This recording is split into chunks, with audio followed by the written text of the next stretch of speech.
Hi, what's up guys? Thank you so much for being here. I am grateful for you watching this video. You are amazing. On this platform, we try to learn as much as we can about growing up, also that we don't have a lot to regret in our older days. Yeah. So yeah, I think that's basically what we do here, along other things, music and covers. But for now, let's tackle this. If you haven't subscribed, please make sure to do it! Just do it! And turn on the notification bell so that you're notified when something comes up. Yes, when we have a new topic, when you have music, when you have all that nice stuff. Make sure to subscribe and make sure to turn on the bell, and please share and like. I also appreciate the comments that you guys leave. It means a lot and it helps me also to prepare and to grow as well, because I mean we are all learning. Yeah, today's topic is quite interesting.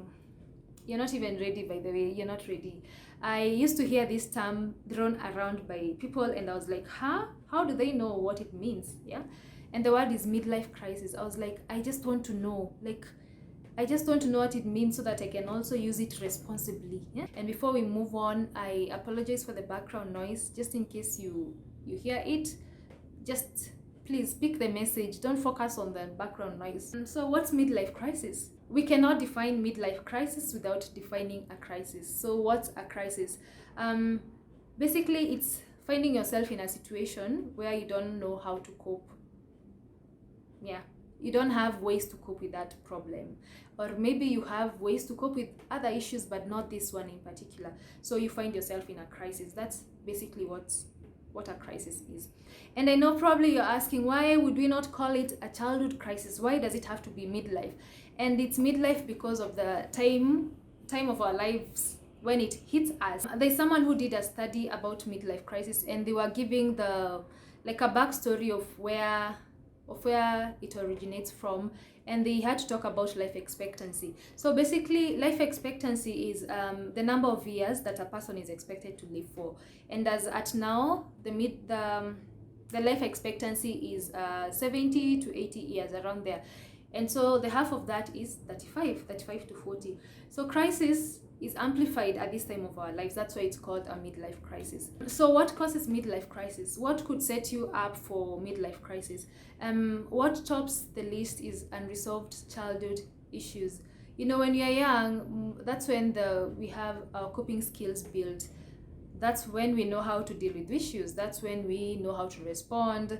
You know, they are impacted in us when we are young, and as we grow up, we use the things that we learned, and then we just build on that. Let's take the example of a child who comes from a broken family, and by broken, maybe the parents are always in conflict, and this child deals with it by wetting the bed. That's something that psychology can explain better than I can, but those are some of the things that come to haunt us later in life. You know, that's one of the things that could set us up for midlife crisis. The other thing is the fear of growing old. Oh my god, this thing is real. The first video we did on this platform, where we were asking questions about the fears that people have about growing old, so many things came up. People are scared of growing old alone. People are scared of becoming sick, those illnesses that come with age. People are scared about being dependent on others. There's a lot. People are so scared of growing old, you people.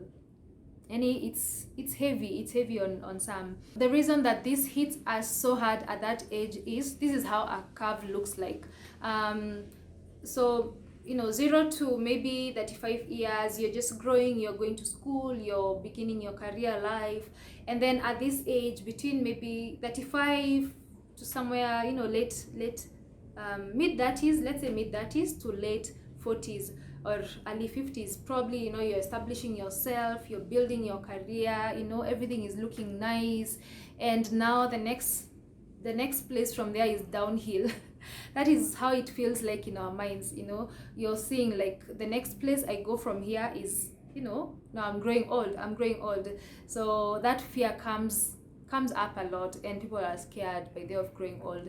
And we'll see how we can address this even as we move on with the video. The other thing that could set us up for a crisis in our midlife is financial worries. And this is big, by the way. This is really big. You find at this age of your life, you have responsibilities, you have kids, you have mortgages to pay, or a mortgage, or you're paying rents, big rents. You are taking care of your business, you are in career, you have, you're paying school fees. It's a lot that is happening. And you have a black tax. This is something I learned the other day, actually. You're expected to send money back home for the upkeep of your siblings, or your old parents, or your aging parents, or maybe a parent with a chronic illness, and you're expected to take care of them. It's a lot. And if you have to think now about it all, now putting all these things together, my God, you can even go crazy if you've not planned yourself well. It could set you up for a crisis. The other thing that could set us up for a crisis is unachieved dreams, childhood dreams, or dreams of our young adult life. In the previous video, we were talking about taking initiative, and something came up. We talked about how you sit in a circle with your friends and you listen to each other's dreams, and you're like, oh my God. Oh my God! Wow! You are visionary. Your mind is brilliant, and those dreams are amazing. But you see, when we don't put effort to achieve those dreams, and responsibilities start to, be on our back, it becomes hard, and you get frustrated, and slowly those dreams are tossed out the window, and they're forgotten. You end up telling your kids, I wanted to be this, I wanted to be a musician, I wanted to be all these kind of things. How do these things build up to form a crisis? So let's take the example of you not being you're not accepting that you're aging, failing to accept aging gracefully. You fail to accept it, and the next thing you do is you start resenting people that are young, or you start to engage in things that are, that makes you feel young, or make you feel, that people can relate with you, people perceive you as young, So that's how we can deal with the aging issue that would turn it to a crisis. On financial worries, you find people making very wrong financial decisions. This is someone who has failed to accept they are responsible over something, and so they start to use their money in a very weird way. That's when you find families breaking, because money is being spent in a very careless way, and this is because someone has simply refused to accept their responsibility. Or maybe they're thinking, if I commit to this, I will have, it will all be brought on me. I am the one who will be doing this, I'm the one to do this, I'm the one to do this. So instead of putting myself in that situation, this is how I will cope with it. I will spend my money like this, and I will not take a question from anyone. Let's look at the dreams of our childhood that we never achieved. As you grow up and older, responsibilities start to pile up, and as responsibilities pile up, the dream is slowly shrinking, and finally you toss it out the window. And how you cope with that, how you deal with that, is you picking up habits that are very, that bring back that young person in you. And this is where you find people engaging in some extreme things that bring about that adrenaline rush. Well, some do it just because they want to, but in most cases, people are doing it to deal with something maybe they never, especially if you're older, you're doing it to deal with something you never achieved in your younger years. So that's how crises come about. You have a situation, you don't have the right way to deal with it, and you pick up something else to make up for this thing that you never achieved or you have not dealt with. So that makes it a crisis. How can we avoid falling into midlife crisis? So the first thing that comes to my mind is you doing a self-assessment of yourself. At the end of the day, it boils down to you. On top of God having your life in the palm of his hands, you also have a say in what happens to your life. So you need to just sit down and just do a self-assessment. How have I dealt with issues in the past? How do I deal with frustration? How do I deal with excitement? How do I deal with exciting news? Just look at your life and see how how can you do it better? How can you deal with a situation better? If you are jobless, how can you deal with it better? Is it picking up a skill that can grow you, or doing something else just to make up for that thing that you've not achieved in a healthy and a constructive way? It's really important for us as adults to be in tune with ourselves and just to check how we are dealing with situations, so that we don't put ourselves in situations that are hard or compromising. The other thing that is quite huge, and I can't overemphasize this, is setting your own path. Society has set out a path for us, and we do it just out of respect for our parents, or to look cool, or because it looks nice to people, and you've not considered yourself. At the end of the day, it's you that gets to live those dreams. It's you that gets to walk on that path. The earlier you start it, the earlier you know if it's working for you, and you stand a better chance to correct and pick another one and still move forward. So set out your own path. The other big thing is laughing at your failures. Still in the previous video, we talked about how failure is an option.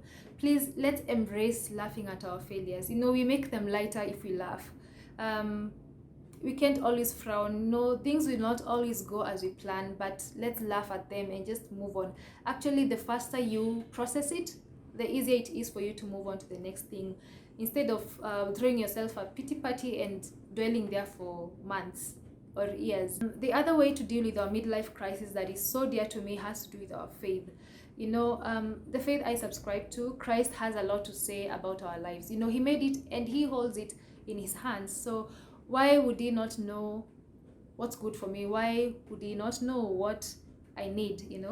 And there's a verse that talks about, in 2 Peter, that talks about one day being like 1,000 years to him, and 1,000 years being like one day to him. How would I not find liberation in that? How would that not be freeing to me? Just to think that I haven't even started living. It's just so refreshing for me to think about it. So manze, don't overthink. Life is easy, and there's a bigger power that holds your life. You can't live your life worrying about where will I get clothes to wear, what shall I eat. The Bible talks about the birds of the air that do not sow. They don't even know how planting is done, but they are always full. They have a place to rest their heads. I'm trying to imagine a bird sleeping, but they haven't worked for it. I think the biggest thing they do is just making that what do you call the house of a bird? The nests. Yes, the nests. I think I've seen effort there. I've seen them make effort in making their nests. The point is, don't worry about so much. Your faith should make you think about your priorities. If your priority is having so much wealth, and and that is all that matters to you, I feel and I think you might be in a deep place. You might find yourself in crisis very soon. You read the book of Ecclesiastes, and it talks about this man who had so much wealth, and in our eyes that guy was goals. If you could just bring him to the current times that we are living in, he had everything. I mean, everything he had, but at the end of the day, he says it was meaningless. So that just makes me think, is wealth everything? Is these dreams that we are trying so hard to achieve, are they everything? We die and we leave things behind. The people who have died and they had huge properties, and they left it all behind. It makes you think, what are my priorities? Like, is this everything to me? Are these dreams everything to me? Is this house everything to me? Is this job everything to me? So this is just on a lighter note. I'm not trying to attack people going after their dreams. Go after your dreams, achieve them, but let it not deceive you, and let it not make you think that it's everything in life. It's not everything in life. So when you approach it from that perspective, it makes it lighter, and it makes you know that there's life after this. There's life after I have achieved these dreams. So I think that's all I had for us for midlife crisis. Bye.